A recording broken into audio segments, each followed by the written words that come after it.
अगला हमारे पास जो ऑब्जेक्टिव है वो है iodine gives dash colour with cellulose. Cellulose के साथ आयोडीन कोई कलर नहीं देता।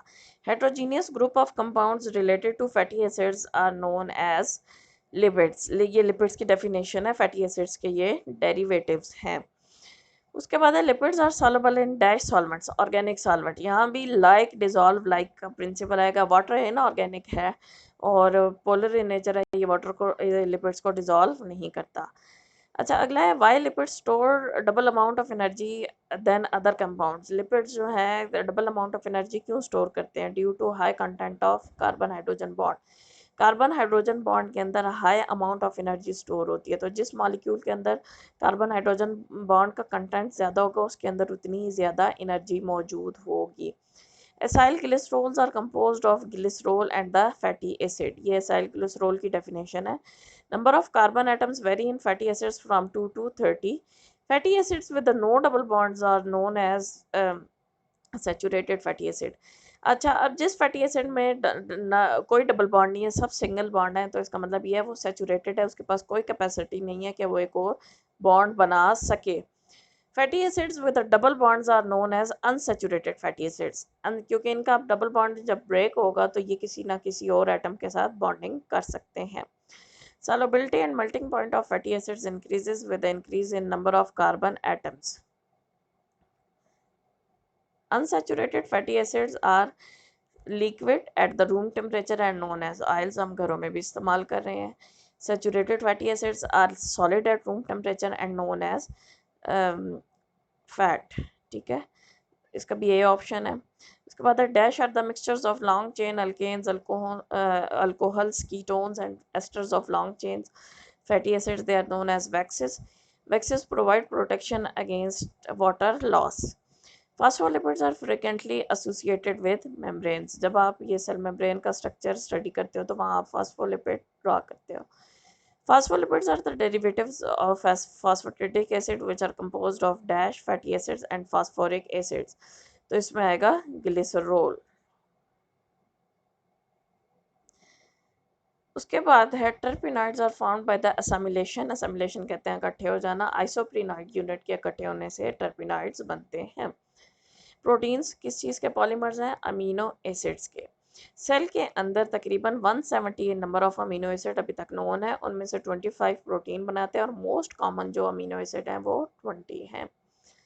All amino acids have an amino group, a carboxyl group and a hydrogen group and R group, alkyl group। ये amino acid की definition है।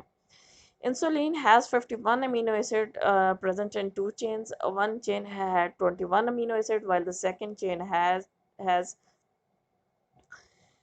30 amino acids held together by the disulfide linkages। ठीक है, अब amino insulin के पास 51 amino acid हैं और इसमें दो चेन्स होती हैं। एक चेन के पास 21 अमीनो एसिड है और दूसरी चेन के पास 30 अमीनो एसिड है, और ये दोनों चेन्स आपस में जुड़ी हुई हैं, वो डाइसल्फाइड लिंकेजेस की वजह से जुड़ी हुई हैं। Haemoglobin consist of 4 chains, 2 alpha chains and the 2 beta chains।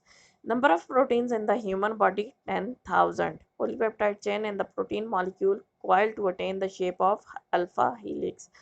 ये एक दूसरे के गिर्द पोलीपेप्टाइड चेन कॉइल करेगी तो ये अल्फा हीलिक्स की शेप अटेन करती है। Alpha helix is a uniform structure with dash number of amino acids in each turn.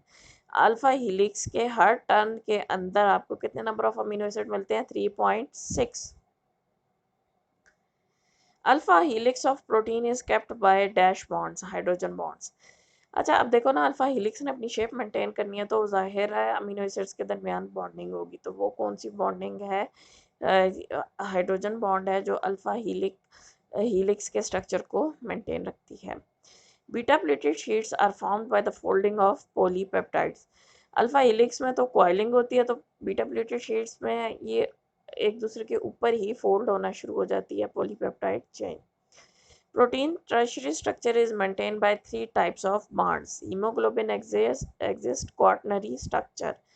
Protein have dash 2 types, और पहली टाइप है इसकी फाइब्रस और दूसरी है globular protein. Fibrous protein structural role play करती हैं लिविंग ऑर्गेनिज्म में क्योंकि ये वाटर सॉल्युबल नहीं है। या इनके ऊपर टेम्परेचर वगैरह का इफेक्ट नहीं है।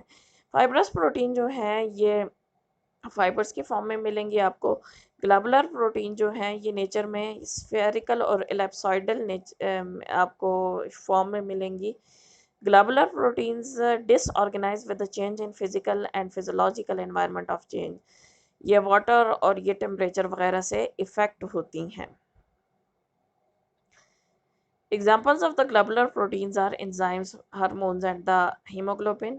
और fibrous proteins की जो example है वो silk fiber, मायोसिन है, मायोसिन आपके मसल्स में है, केराटिन है ये आपके नेल्स और हूफ्स, और उसके बाद ये जो आपके हेयर्स हैं उनमें मौजूद होती है। There are two types of nucleic acid present in the cell, DNA and the RNA.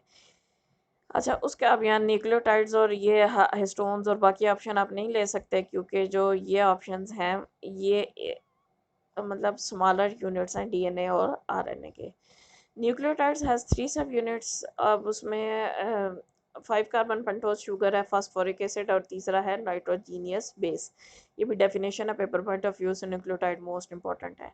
Nucleoside is made up of. अब न्यूक्लियोसाइड और न्यूक्लियोटाइड का डिफरेंस ये है कि न्यूक्लियोटाइड के अंदर फास्फोरिक एसिड है और न्यूक्लियोसाइड के अंदर फास्फोरिक एसिड नहीं है। इसमें आपको पेंटोज शुगर और फास्फोरिक एसिड मिलेगा। DNA has 4 kinds of nitrogenous bases: adenine, guanine, cytosine और thiamine।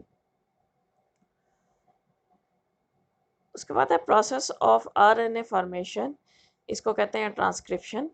और process of formation of protein from messenger RNA is known as translation.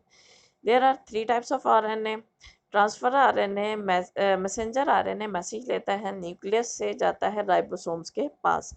और ट्रांसफर आरएनए पॉलीपेप्टाइड चेन बनाने में हेल्प करेगा। कैसे? Cytoplasm के अंदर जितने न्यूक्लियर ये अमीनो एसिड्स होंगे रिक्वायर्ड, उन्हें लेके जाएगा राइबोसोम्स तक। उसके बाद कंजुगेटेड मॉलिक्यूल्स की डेफिनेशन है, जो जब दो मॉलिक्यूल्स डिफरेंट कैटेगरी से बिलोंग कर रहे हों और आपस में कॉइल करें, कंबाइन कर जाएं, तो वो जो मॉलिक्यूल्स बनाते हैं उन्हें कहते हैं कॉन्जुगेटेड मॉलिक्यूल्स। हमारे पास इनकी एग्जांपल्स ग्लाइकोप्रोटीन्स और ग्लाइकोलिपिड्स की आती हैं। Nucleic acids have affinity for basic proteins, क्योंकि न्यूक्लिक एसिड की अपनी नेचर जो है वो एसिडिक है। तो जो एसिडिक नेचर के होंगे वो डेफिनेटली अफिनिटी किसकी तरफ रखेंगे? बेसिक प्रोटीन्स की तरफ।